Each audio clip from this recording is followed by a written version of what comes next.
pada kesempatan kali ini akan membahas tentang toharoh, subnya adalah wudhu ya. Kemarin kita sudah membahas tentang hadas dan najis. Untuk kali ini kita akan membahas tentang bab wudhu gitu ya.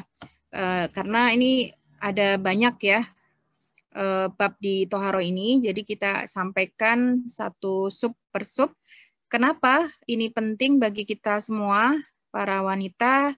Karena selain untuk kewajiban kita sendiri sebagai seorang muslimah untuk mendasari amal-amal kita, ibadah kita itu dengan apa yang disyariatkan oleh Al-Quran dan As-Sunnah, kita juga sebagai madrasah bagi anak-anak kita yang diharapkan mampu untuk mentransfer ya ilmu, pemahaman, terutama ilmu-ilmu yang sifatnya wajib ain, harus dimiliki oleh siapapun dengan profesi apapun, yaitu kaitannya dengan ibadah kita sehari-hari gitu ya.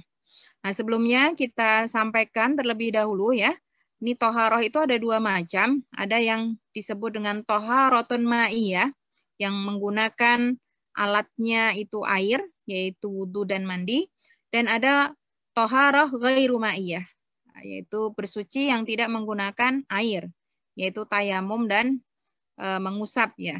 Nih. Kemudian yang akan kita bahas pada kesempatan kali ini adalah wudhu ya.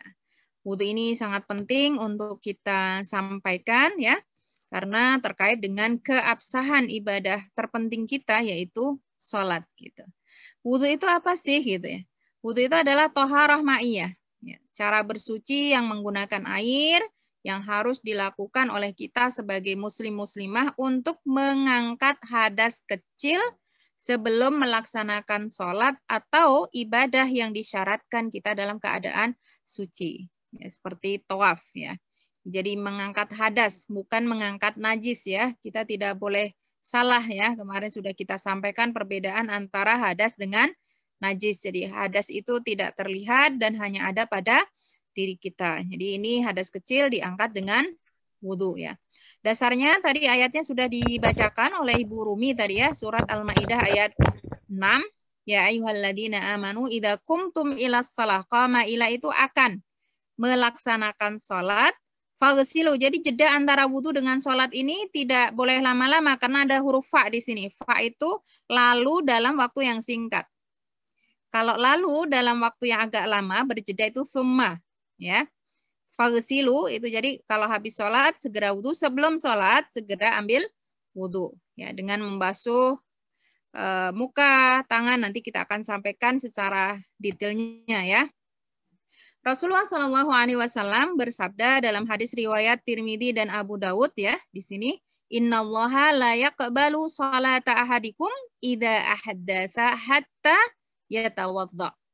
Allah Subhanahu wa taala tidak pernah menerima sholat kita apabila kita dalam keadaan hadas sampai kita berwudu. Jadi kalau sudah berhadas tidak berwudu, maka sholat sebanyak apapun tidak akan diterima di sisi Allah Subhanahu wa taala, sehingga wudu ini sangat penting ya sebagai syarat sahnya sholat yang kita lakukan sehari-hari.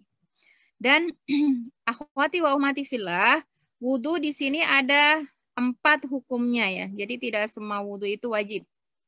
Ada wudu yang diwajibkan, ada wudu yang disunahkan, ada wudu yang dimakruhkan, ada juga wudu yang diharamkan. Ya.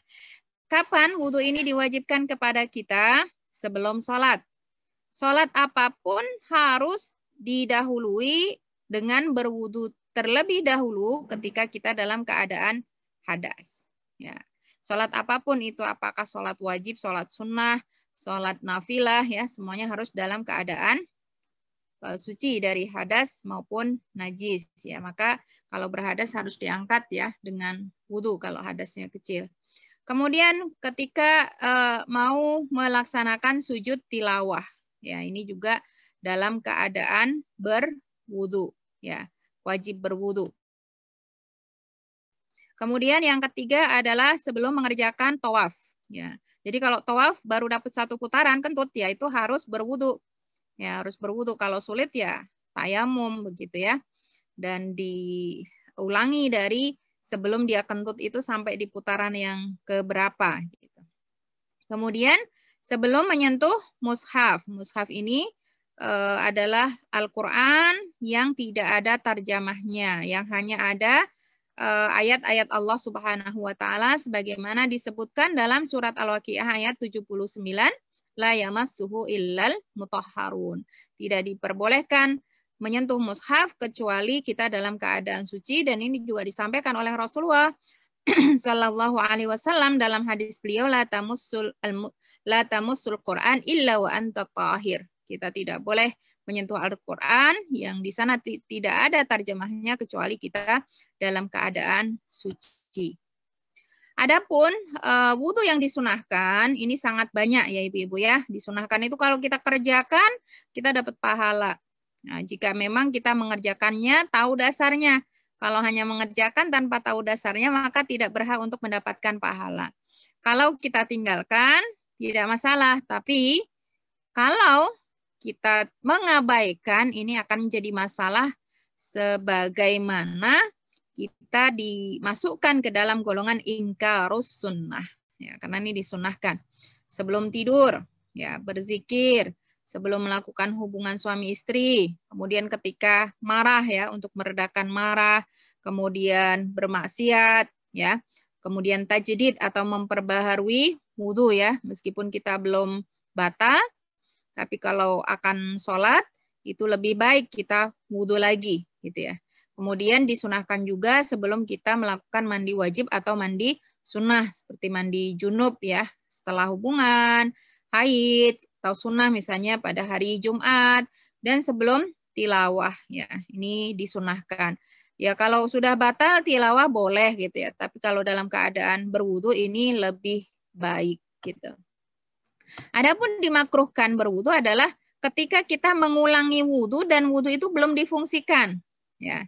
Ini biasanya terjadi pada orang was-was. Dan was-was itu dari syaitan ya. Nah ini justru makruh, bukannya mantap tapi justru makruh. Jadi habis wudhu belum dipakai sholat, belum ini ya, tapi balik lagi wudhu lagi ya, ini dimakruhkan.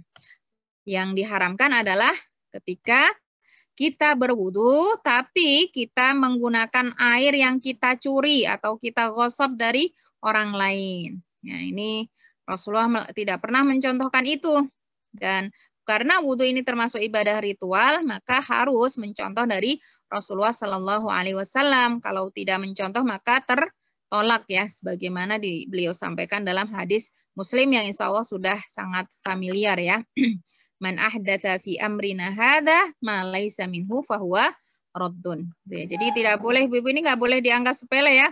Kalau kita tidak punya air, kemudian ngambil air tetangga meskipun untuk wudhu harus izin dulu.